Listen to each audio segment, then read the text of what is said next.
Everybody knows that I'm breaking down. Everybody knows I ain't faking now. Everybody knows my heart's vacant now. Yeah, she hates me now, I made mistakes, but now I don't ever wanna be alone. I don't really ever feel at home. On my own, in the zone, that's the only way I know. Feeling low, about to blow back up. Here I won't ever let the doubt creep in. Gotta pop a couple more aspirin. I don't think I'll ever let you in. Easier to break it off as friends. I don't really understand myself. I don't really understand, need help. I don't wanna be left on the shelf. Couldn't even hear me if I yelled. It's so cold outside, I'm alone, I'm alright. It's so cold outside, I'm alone, I'm alright. It's so cold.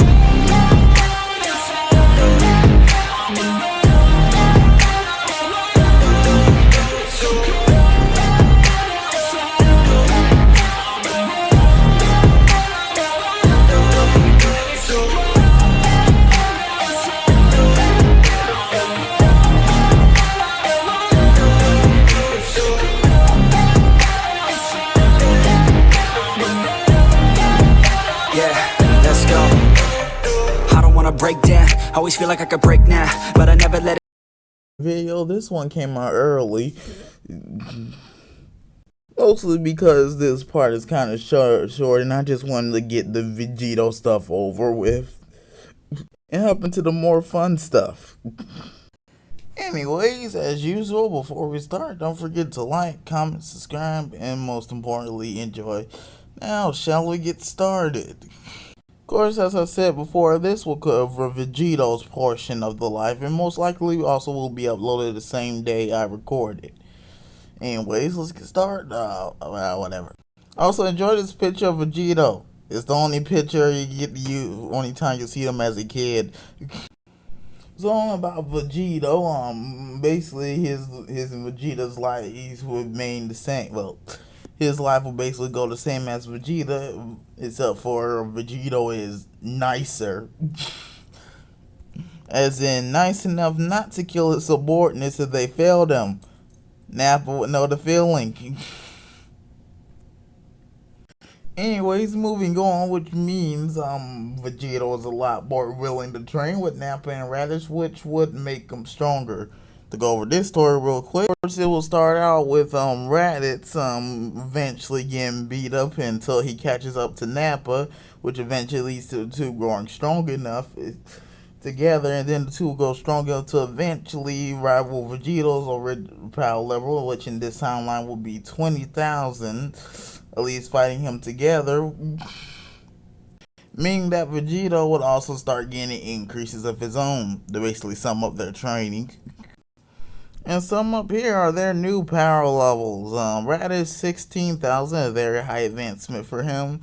Nappa 20,000, and Vegeito himself 30,000. Moving on. Of course, a certain someone who I'll call Zabora, a fusion of Zarbon and Dodoria, if you couldn't guess, would take notice of this and wouldn't like it, and so would ask someone who I'll be calling Emperor for now, the Emperor, if he could go and kill the Saiyans, since they are getting too strong for his liking. With the Emperor giving his permission, telling him to do whatever he likes with them. Anyways, moving on. One day while the Saiyans are on a random planet, it'll be a sky planet, just because I can even call it Skypea. A spaceball will crash land on some clouds as Zabora wouldn't it be Zadoria? Oh, Zadoria would appear and would start to tell the Saiyans that they have become too strong for his liking and must be killed. And so the Saiyans will obviously not like dying.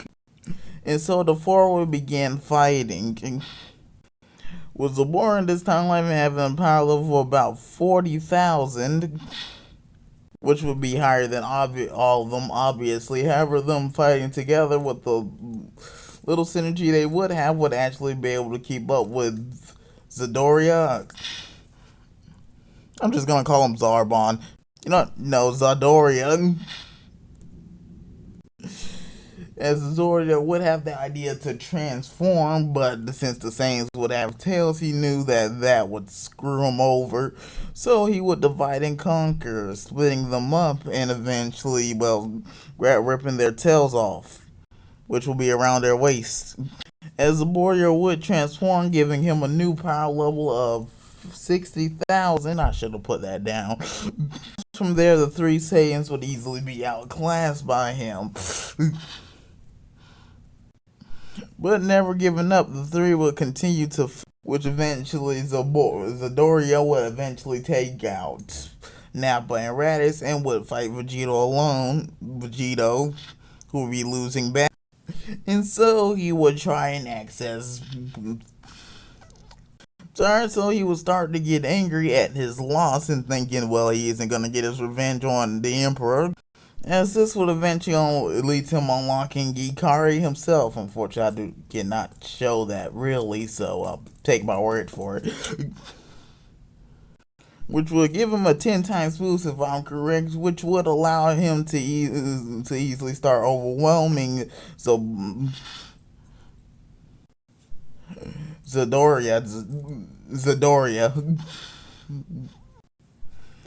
As with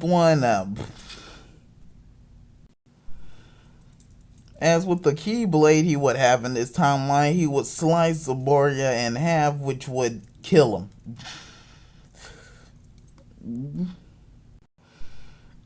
As eventually, well, the Nappa and Raditz would wake up to the same planet. Let's just say they'll stay on there for a while, and so three knowing that eventually the Emperor would come after them would basically stay on this planet and lay low for a while, or some other sky planet. But they would eventually train to unlock the form that Vegeito got, meaning that the two eventually get Ikari themselves, meaning that they're both stronger than their canon selves, even more. Of course, Raditz still would suggest, or however they did in canon, about going to get his brother, which Vegeito would eventually agree to, meaning that the story we all know gets set into motion with a lot of changes that are going to happen in the next part. Anyways, hopefully you enjoyed this short part. Actually, I think it's the shortest of the series so far.